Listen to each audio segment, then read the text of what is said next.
Хэрэв та энэхүү зохиолыг бүтэн хувилбараар сонсохыг хүсвэл M-Book application болон M-Book Web-ээр сонсороо. 9-р хэсэг.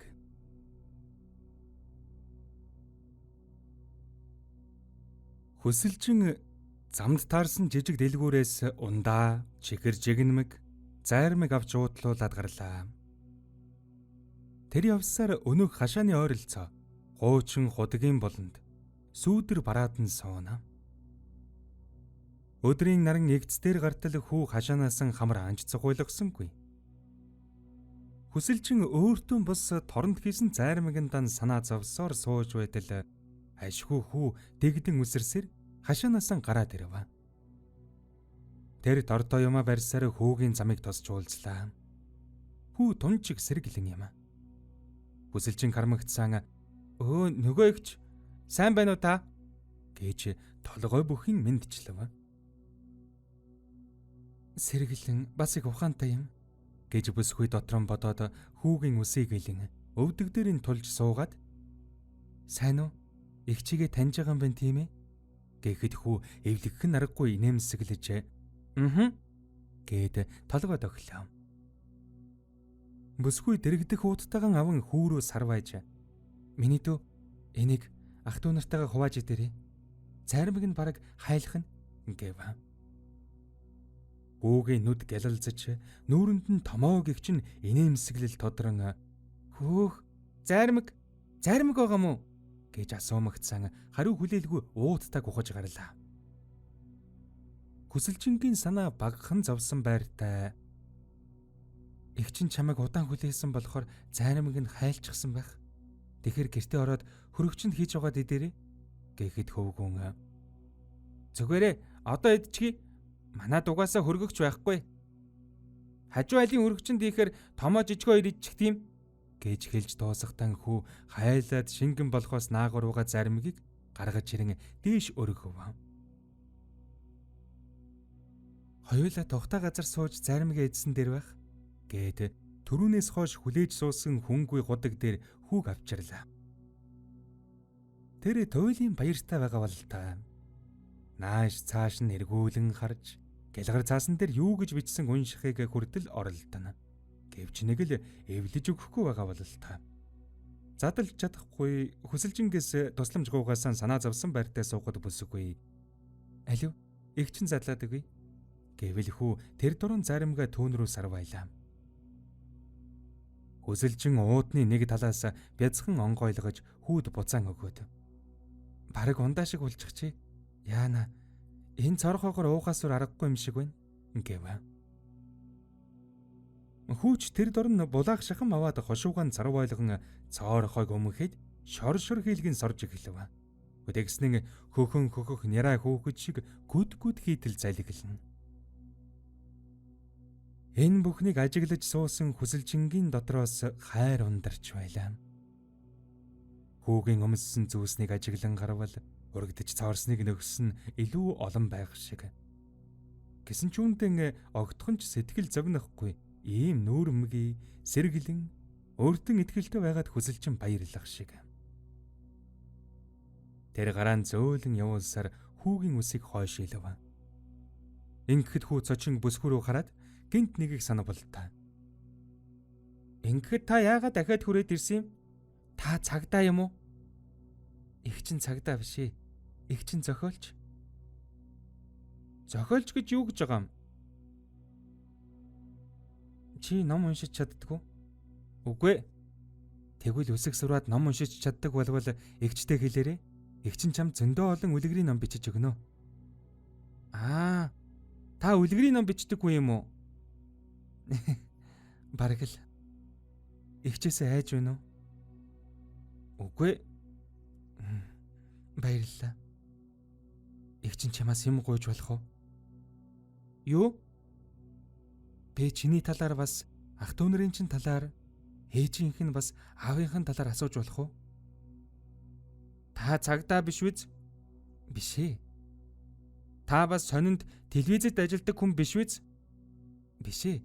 Их чин амлаж байна" гэж хэлэхэд хүү баруун гарынхан чигчи хуруу гозойлгон өгөөд бүсгүүрөө асуусан харцаар харах нь тэр. хуруугараа амлалт авахыг хүссэнийг илэрхийлнэ. Бүсгүй ч хүсснээр нь хийлээ. Энэ үед хүү илүү тайвширсан бололтой торон уудалж ахин нэг зайрмаг гаргаж ирв. Бүсэлчин чи дүүдээ өгөхгүй мүү? Эсвэл ах та? Тэдэнд анханасаа зайрмаг байхгүй байсан гэж түлгэд л болно гэж хэлээд бүсгүйгээр ахин задлуулав. Зайрмагны цаасыг урж байхдаа бүсгүй хүүгийн ухааны гайхан биширч байв. Харахад 10 нас ч хүрээгүй гэмээр жижиг биетэй хүү хичнээн цаваа сэргэлэн ухаалаг байгаа гайхаж суугаан энэ. Хүсэлчин өөрөө ийм насан дээр хизээж хүү шиг сэтгэж байсангүй. Хүсэлчин зайрамгийг задлан хүүд өгөөд чи хин хинтэйг амьдэрдэг юм бэ? Түмээх, төгсөөх, тулгаа, төвшөө, тэгээд ээж, тэгээд аав, тэгээд би. Түмээ төгсөөх хоёр нь чиний ах нар юм байна. Харин тулгаа төвшөх хоёр дүү чинь юм байна тийм үү? Гэж баддах янзтай асуулаа. Гэж зайрмагны удаан зуусан чихтэн толгой тохив. Аавыг нь хин гэдэг юм? Ямар ажил хийдэг вэ? Манай аавыг өөскөө гэдэг аригчингийн ажил хийдэг. Аригчингийн ажил хийдэг. Гэж амийг нь дагуулan хэлэхдээ бүсгүй асууснаас ихэд санаа зовно. Гэтэл хүү үүнд огтхон ч эмзэглсэн шинжгүй. Харин манай ээж гэрийн авгаа гэж мөн л цочтол хэлчихв. Үүнийг сонссон бүсгүй чи гэрийн авгаа гэж хэн байдгийг мэдх юм уу? Мэднэ.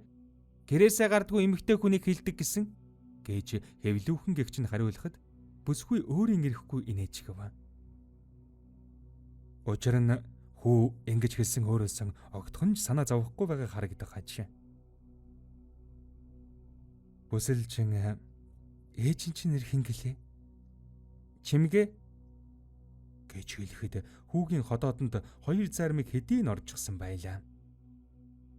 Хүү бетонын ханыг налан хойш суугаад гэдсэн илэн хөөх өсөөдөөсөн чинь барыг цадчлаа шүү гэж хөгжилтөө наргагүй инээлээ.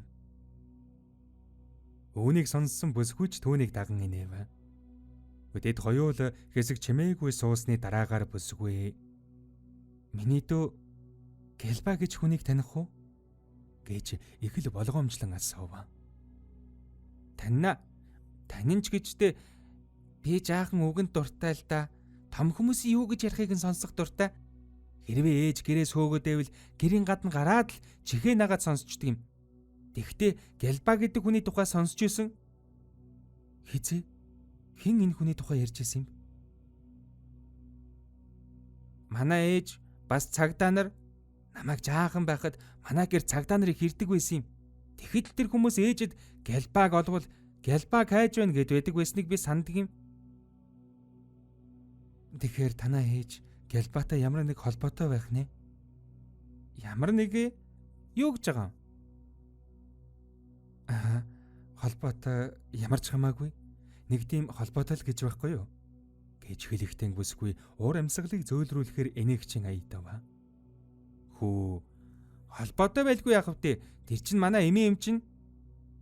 Гэлба танаа эмээ чинь юм уу?